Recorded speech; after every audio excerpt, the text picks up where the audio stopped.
Yes, guys, welcome back to the FPL Fan Show. My name is FPL Nacho, and this is my Game Week 11 team selection. Now, of course, with the news of Spurs' Conte appointment, there is plenty to talk about in this video, and in particular, what my plans are going forward and whether I'm targeting any of those Spurs players into my side, because right now it's safe to say that there are about 3 or 4 that I want in my team, but of course I can only have 3 really. So I'm going to be discussing which players are on my watch list and whether I'm bringing them in this game week or next game week. And of course, guys, if you want to support the channel, be sure to like the video, hit that subscribe button, and with videos dropping about 3 or 4 times a week, be sure to hit that notification bell so you don't miss a thing on this channel, guys. So without further ado, let's get started. Okay, guys, first up, let's just look at the current state of my team going into Game Week 11. As you can see, current rank is 86k. Have one free transfer and 0.4 million in the bank. Now, for you guys that tuned into my Game Week 10 recap video, and those that didn't, why didn't you? You missed good stuff on there. So I'm going to be discussing quickly what my plans are going forward, and then I'm going to quickly show you an idea if I do make transfers, what my squad is going to look like. It will give you a good indication. But as I mentioned, one free transfer, and this is currently how my team is set up going into Game Week 11, as they call it, the bus team. Now, a few problem areas in the team right now is going to be, first and foremost, Man City's Diaz. Now, Man City defender is never a problem in a team. However, I think there's quite a few assets out there right now that is offering similar clean sheet potential or attacking returns, or for those that are special, both attacking and clean sheet potential. And I'm looking at the likes of Chilwell at Chelsea right now. So Diaz, while he's not a problem necessarily in FPL terms, he is definitely somebody I'm looking at value-wise to think if I can get someone cheaper and offer similar returns going forward. Other than Diaz, other fires on my team that I would class potential transfers down the line is going to include Jamie Vardy.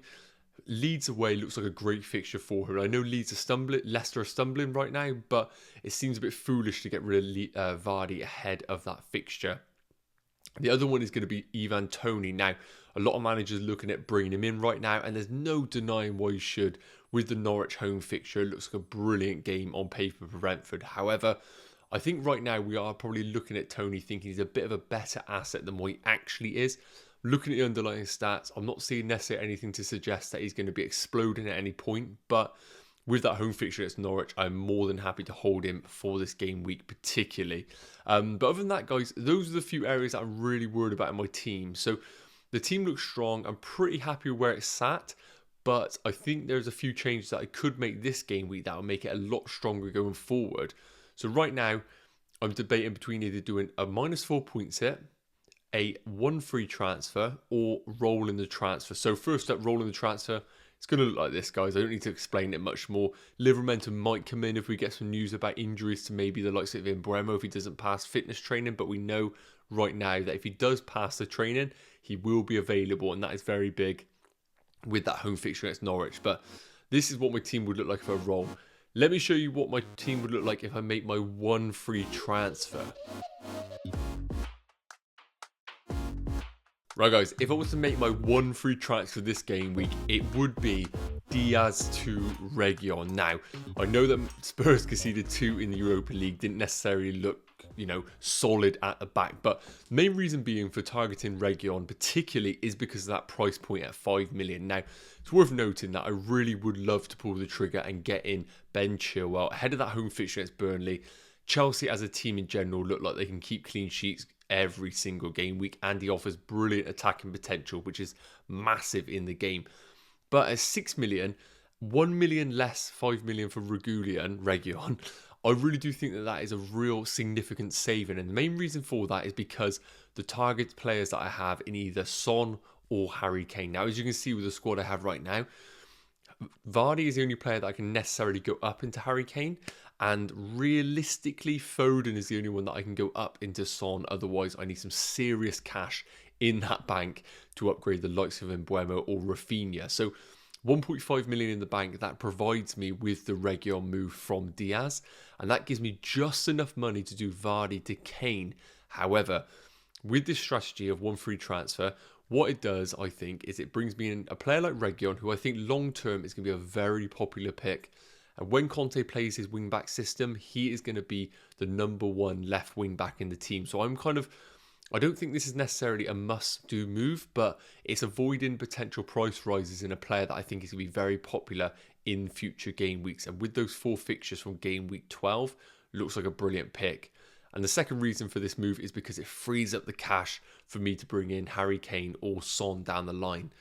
Big problem with this, because I'm so tight on cash, if I make the Reguilon move, I feel like I'd have to do the -4 and bring in Harry Kane, because I believe I have 0.1 wiggle room, and I'm anticipating by now, and let's say the game week 12 deadline when I anticipate to bring in Son or Kane, I'm not going to be able to make those moves. So it feels like almost I have to make the double move rather than just this singular Reguilon move, which I'm a little bit questioning right now whether it's worthwhile, because it gives me another benching headache. I'd have to find room to start Reguilon, otherwise there's no point even bringing him in my team. And as you guys saw, my team looks solid this game week. I've even got Livramento in my first bench. So how am I going to be squeezing Reguilon into my team away at Everton?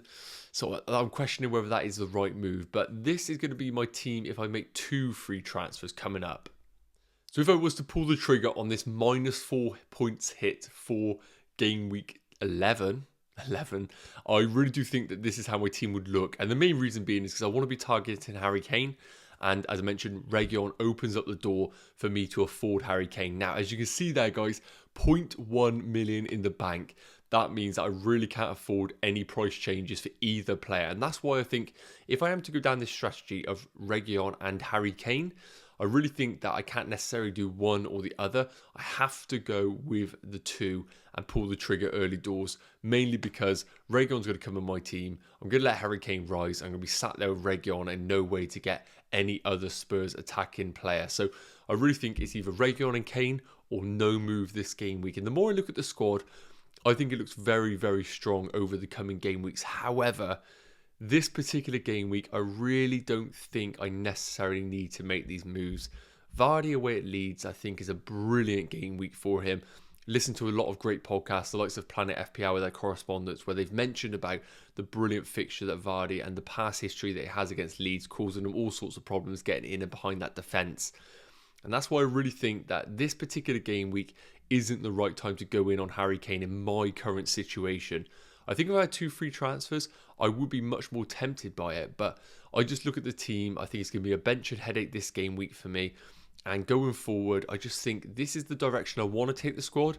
And I'm happy to wait until after the international break with 2 free transfers in hand to potentially make these moves. And of course, if I get priced out, that's part and parcel of the game. I can still look to do other alternatives into the squad. And as I mentioned, I still am completely set on whether to go for Son or Kane. So it gives me a bit of breathing space, bit of opportunity to analyse what direction Conte is going for. Is he playing 2 up top? Is he playing 3 up top?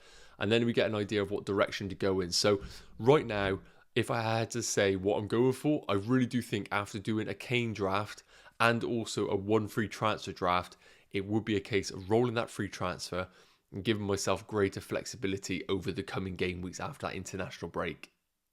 Right guys, so you've seen the kind of direction I'm going for if I get Harry Kane. I'm looking at potentially doing Diaz down to Reguilon, and then I'll be doing Vardy up into Kane. Very simple moves. However, I really do think that if I had a gun to my head, I had to pick one Spurs asset for the coming game weeks, it would be Son. I just think his underlying stats are still brilliant. He was the #1 performer in that Nuno side, which was so desperately bad.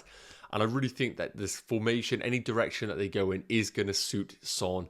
I just think Conte is just going to get the best out of him. He's been such a brilliant player for so many seasons now. And of course, midfielder getting an additional point for clean sheet and goal just naturally sways it in that direction. I know Kane has penalties, but what I've decided to do here is just show you a kind of Son draft in the direction I might go in. Now, the way I look at it right now is I have a few untouchables in my team, and it's going to be the likes of Reece James, Trent. I'll probably even put Cancelo in that bracket right now. I just think he's good long-term. Livramento, likes of Brownhill, I can't really do much with. Rafinha, Salah, and Antonio right now because of the money I've built up. So there's not much cash cows in my team available to go in the direction to get Son. But with this right now, you have to imagine that I have done a roll transfer for game week 11, and I've come into game week 12 with 2 free transfers available. So although it says an 8-point hit, this would actually be a 4-point hit, and I would have done Diaz to Reguilon, I would have then done Ivan Toney down into Southampton's Broha, hoping that he gets game time in the coming game weeks.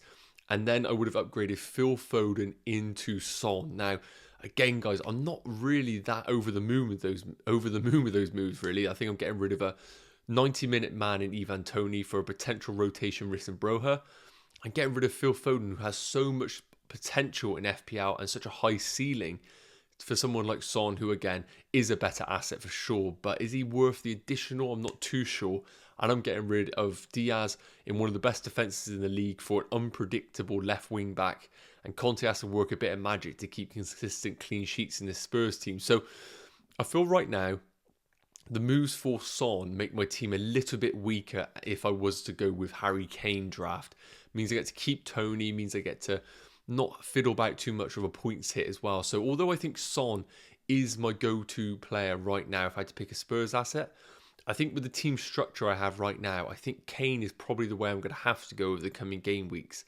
And the main benefit with Kane as well is because of the return of Lukaku after the international break potentially, and also we have to remember Man United's fixture swing going forward. I really think that keeping that premium forward slot available for future game weeks is going to mean that I can easily move away from Harry Kane into the likes of Lukaku and Ronaldo. Otherwise, if I go down the Son route, I might have to look to free up some funds available to upgrade the likes of Vardy or Antonio into a premium forward, which could incur future costs. So right now, guys, I am tempted to go Harry Kane, but I would urge people to probably target Son if they can into their sides. Correct, Captain.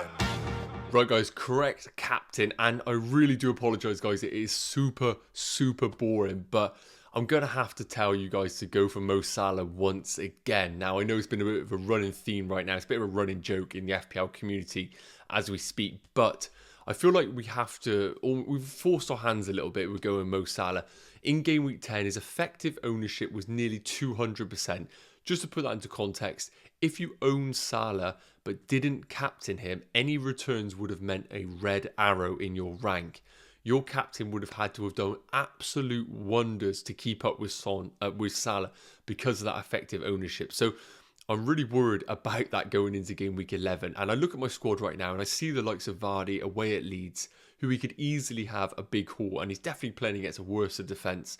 West Ham, I actually think, are a really tough fixture for Liverpool. But you're almost banking against something which could be really detrimental to your rank. And I think with the likes of Vardy offering not necessarily differential potential, but just another alternative to Salah, I think in the coming game weeks right now, we just have to run with the fact that Salah is our captain and our combinations in our team is the thing that is going to improve our rank in the coming game weeks. So, for example, although you might look at this squad, I think Rafinha, Trent, Cancelo, all super template. When you actually delve into it and think about, okay, well, Foden, James and Vardy triple combination that I have in my team, if all three of those were to perform, that would be a massive differential hold for me going forward over the coming game weeks. So I don't really necessarily look at individual players. I look at combinations in my team, what could work well. And I look at it this game week and I think James could easily get attacking returns and a clean sheet. Foden against this awful Man United defence could easily pick up returns.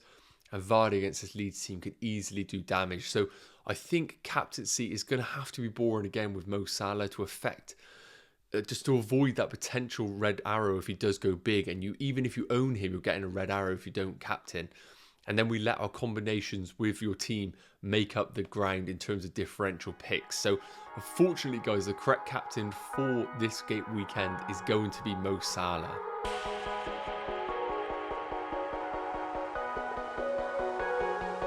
Okay guys, my favourite part of the video, question time, my opportunity to answer some of your questions that you've sent in. And thank you to all those that have sent in your questions. Put it out on Twitter and Instagram. If you want to ask your questions for future videos, be sure to follow me on all those platforms. Link are in the bios. I always put a tweet out before the videos that I record so you can put any questions you have towards me. So first up is going to be from Oliver, and he has asked, he's currently got Laporte, who got that red card, of course, against Crystal Palace. And he currently owns Cancelo, Chilwell, Livramento and Trent Alexander-Arnold. What should he do with his defence? Well, when we look at this defence right now, it's first and foremost saying that it is a brilliant defence. Without that Laporte red card, you're looking at a double Man City double up, Chilwell, Livramento, Trent. really solid picks and investments and defences that are consistently getting clean sheets. Now, I look at it right now, I think you have the best Man City defender in Cancelo. I think you have one of the best Chelsea defenders as well in Chilwell. Livramento is by far the best budget defender available. And Trent is just the overall package really in regards to the OG of attack and returns and clean sheets. And whether he justifies that 7.5 million in comparison to Chilwell, I'm not too sure, but I think he's a definite hold going forward. And he delivers week in, week out, Trent. So what I would do with this right now is very team dependent. I think if we're looking at your defence right now, you could start all 4 of those this game week and your defence would be absolutely solid. So I think first and foremost, I think you should start all 4 of those defenders. I think the next step really is to look at the rest of your team. I'm pretty confident that you'll be able to field the rest of your players in your team and have a comfortable bench with Laporte sitting as your third bench option. That means that you could then potentially roll your free transfer going into game week 12, and that just gives you a bit more breathing space to understand what direction to take your squad into. And what it also means is flexibility in your transfer moves, so you could either downgrade Laporte into a cheaper option like Spurs' Reguilon, and then use that second free transfer to invest that cash into another asset, maybe from Vardy to Harry Kane, as I spoke about in my team. So I don't think selling Laporte is an absolute desperate move. I think first and foremost, look at your squad this week. If you have a real solid starting 11, I'd potentially look to roll that transfer and then have flexibility going forward. If you're looking to sell this game week, then I would consider Spurs' Reguilon, but I wouldn't necessarily pull the trigger right away. I think that one could wait one game week. Otherwise, I think you could take a bit of a punt and go for Reece James at Chelsea. But I think doubling up on Chelsea defence right now isn't necessarily the desperate move, but I do like Reece James as an option because he offers that attack and returns and those clean sheets. So that's the direction I probably would take your team in the coming game weeks.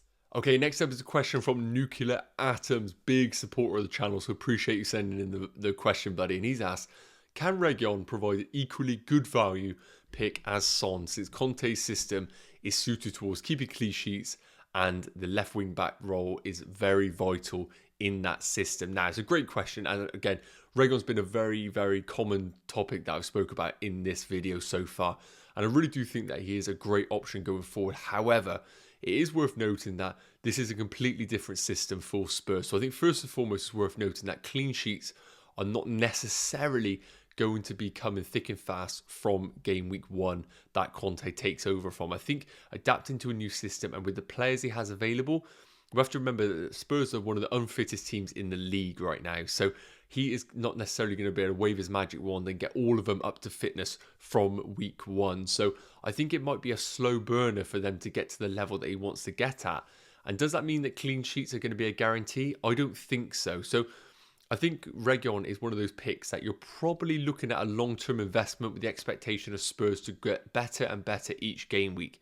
But I wouldn't necessarily say over the next 5 they're going to keep 5 clean sheets. We haven't seen enough from Spurs defensively under Nuno to suggest they have the players to keep out most Premier League teams. So my thought process right now is, no, I don't think Reguilon covers Son. I think Son is definitely the go-to option in this Spurs team. But I think if you're looking for a long-term investment, a cheaper option in your team, I think Reguilon could pay dividends going forward. And as you spoke about, clean sheets, I'm not expecting many to start with, but the attack and returns, we've mentioned about the emphasis he puts on those wing backs. I think he could definitely make up for those clean sheets with potential attack and returns. But I just want everybody to know that a targeting Spurs assets, this is a completely different manager, completely different system. It might take time for him to get these players playing how he wants. So don't necessarily expect instant returns. But with the fixtures coming up, I think it's a nice time to take a punt on these Spurs assets. Okay guys, final few questions that have been taken from Instagram, so thank you very much for sending those in, and we're going to do some quick fire ones. I've got some double up here and I've got another 2 coming up, and that will wrap up the question time. So the first one is from Andrew Bibb, and he has asked Smith Rowe or Gallagher. Now, I've done a bit of analysis on this recently over on fantasyfootballfix.com, and I really do think that both are offering brilliant value in FPL. I think Gallagher is a brilliant pick because he's really at the heart of everything good at Crystal Palace, and he's playing in a very, very offensive Crystal Palace team that are really capitalising on the players that they have available to them. The likes of Zaha, the Ulises, Gallagher's, even Benteke's doing bits in the team right now. But Smith Rowe right now is putting up really good numbers. Now, the underlying stats do favour Conor Gallagher. I really do think that he isn't getting enough love in the game, and that's mainly because Smith Rowe playing at Arsenal, a bit more the glamorous pick. But I really do think long term, Gallagher is probably the go-to player. But I think with Smith Rowe, because he's playing in a side that we almost expected to finish in the top 6, I think if you probably want a bit more consistent returns throughout the season, I probably would go for Smith Rowe just because he's playing in a better side. I'd expect him to, do better at home against the likes of Watford this weekend. So while I really do like Gallagher, and I think he probably is my pick, I think most managers will favour towards Smith Rowe, and I have no qualms about that whatsoever. I think he's a real top pick. I see no competition in that team for him, and both are on significant set pieces. I say Gallagher probably more for his side, so I would probably say Smith Rowe for you, but I think long-term Gallagher is a real shrewd pick.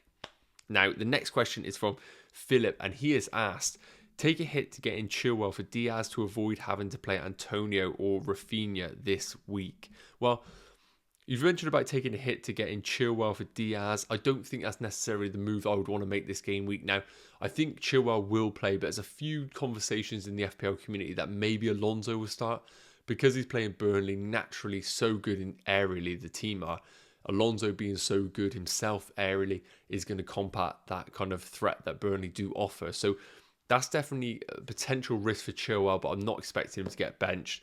And for a hit, I'm not a big fan of it. I think the time is going to come again for the Man City's defence, and it's always the case in FPL where if a player or a team do bad one game week, you kind of forget the previous game weeks, and I think Diaz is going to come good, so I wouldn't necessarily take a 4-point hit for him this game week. Right then, final 2 questions from Instagram. First up is coming from Nathan. He's asked, best under 7 million striker. Now, as we mentioned, we touched on Ivan Toney. I personally am a little bit underwhelmed by him as an FPL asset. I think a lot of managers are expecting more from him.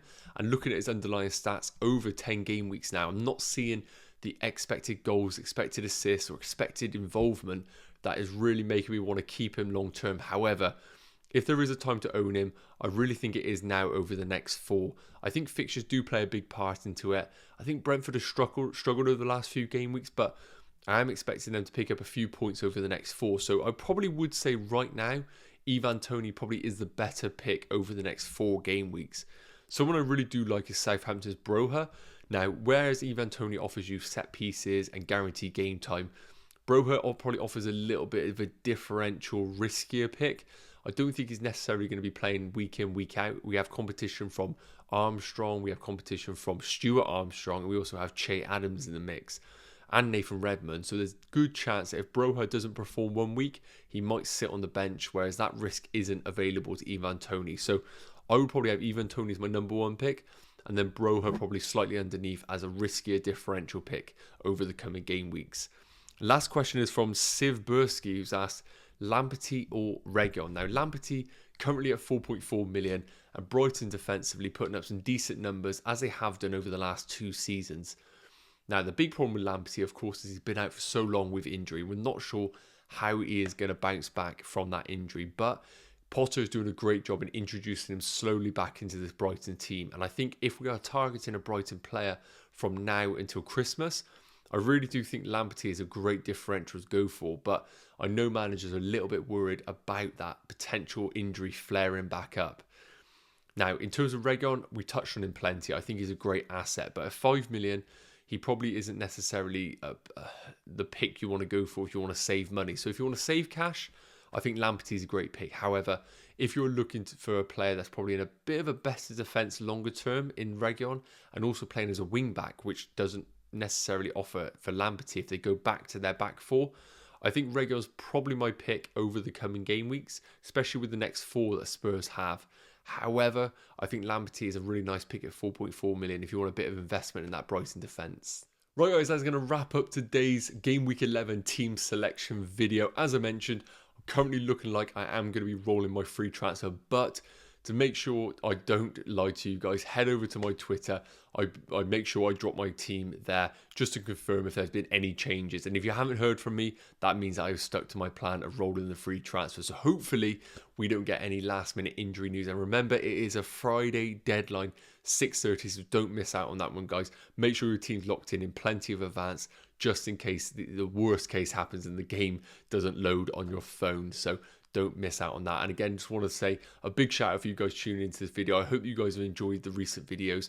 I apologize for missing out on the FPL showdowns. That will be back next week. I'll be sure to make that one a little bit better. And of course, the international breaks rolling in, guys. So content isn't going to stop. I'm going to be doing a deep dive into some players over the last 10 game weeks, getting an idea on maybe some trends going forward. I think we're also going to do a video on Spurs, touching on their assets going forward, so looking forward to do that one. So if you did enjoy the video, guys, make sure you like it, and if you want to support the channel, smash that subscribe button and that notification bell so you don't miss a thing. And guys, have a great game week. Hope you do get your green arrows, and we will talk soon. Cheers.